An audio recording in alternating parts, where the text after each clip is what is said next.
Existe um tipo específico de loucura reservada àqueles que enxergam demais.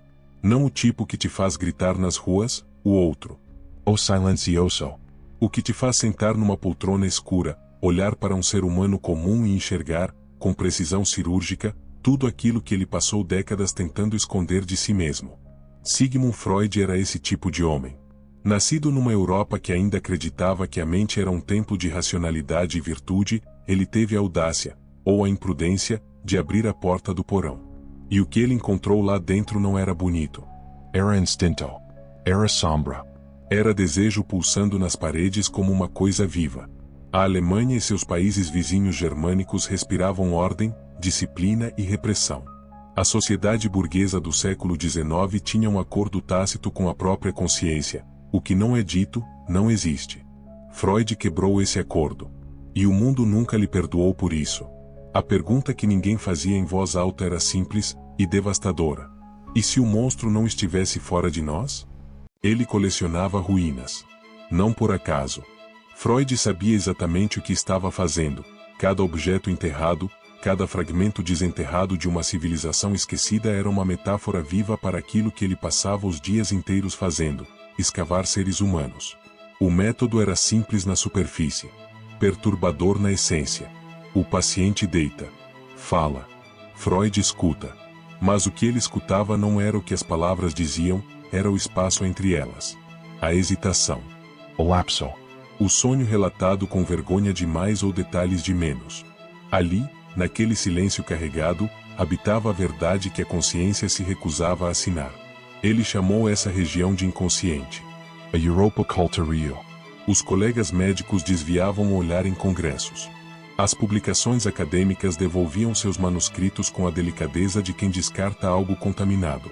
A ideia de que impulsos primitivos, agressividade, sexualidade, a sombra bruta do que somos, operavam silenciosamente por baixo de toda a racionalidade humana era, para aquela sociedade, não apenas errada. Era obscena. E aqui mora o detalhe que ninguém gosta de examinar de perto.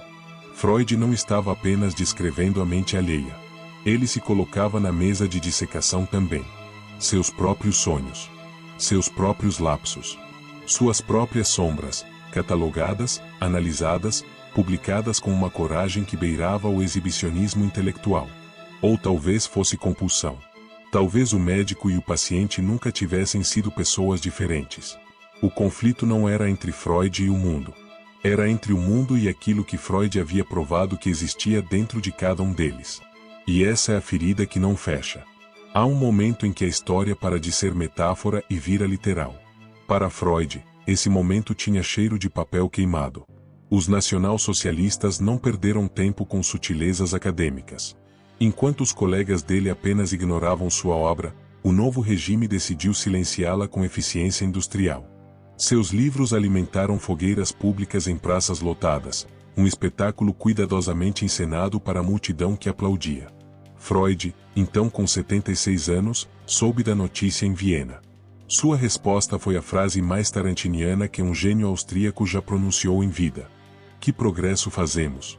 Na Idade Média teriam me queimado. Agora se contentam em queimar meus livros. Mas a história ainda não havia terminado de apertar o cerco. Em 1938, a Alemanha anexou a Áustria. A Gestapo bateu na porta do número 19 da Bergasse. Revistaram o consultório. Interrogaram sua filha Ana, a herdeira intelectual de toda uma vida de trabalho, por horas que ela nunca descreveu completamente para ninguém. Freud foi forçado ao exílio. Londres o recebeu como um refugiado ilustre, aquele tipo de honra que chega tarde demais e carregada de culpa alheia. Ele montou um novo consultório. Colocou as mesmas estátuas nas mesmas posições. Tentou reconstruir o templo em solo estrangeiro. Mas havia algo diferente. Algo que as estátuas não podiam disfarçar. Freud estava silenciando por dentro, um câncer na mandíbula que já consumia sua capacidade de falar, de comer, de existir sem dor. 33 cirurgias ao longo de 16 anos. Uma prótese de palato que ele chamava, sem romantismo nenhum, de um monstro. E mesmo assim, ele escrevia. Mesmo assim, ele analisava. Como se parar fosse admitir que o inconsciente havia vencido. Como se a única defesa contra o abismo fosse continuar, obstinadamente, a mapeá-lo. O ponto de virada não foi a fuga. Não foi o exílio. Não foi nem o câncer. Foi o momento em que o homem que passou a vida inteira provando que ninguém escapa de seus próprios instintos percebeu que ele também não escaparia. Setembro de 1939. A Europa estava em chamas pela segunda vez em 25 anos, como se a humanidade precisasse provar, repetidamente e com crescente entusiasmo, exatamente aquilo que Freud havia documentado com tanto cuidado clínico: que o instinto de destruição não é uma anomalia. É uma característica. Ele havia terminado o seu último grande trabalho meses antes, O Mal-Estar na Civilização, um texto que era menos um livro e mais uma sentença. Nele, Freud argumentava com a frieza de um patologista que a civilização inteira era construída sobre uma negociação precária. O ser humano abre mão de seus impulsos primitivos em troca de segurança coletiva. Mas os impulsos não desaparecem. Eles esperam. O câncer havia avançado além do que qualquer cirurgia conseguia alcançar. A dor era uma presença permanente no consultório, um paciente que nunca saía, que nunca respondia à análise, que não tinha inconsciente a ser escavado. Apenas matéria. Apenas tempo. Apenas o rastro carmesim de uma biologia indiferente. Em 21 de setembro, Freud chamou seu médico pessoal, Max Suchur, e lembrou-o de uma promessa feita anos antes. Sem melodrama. Sem discurso final.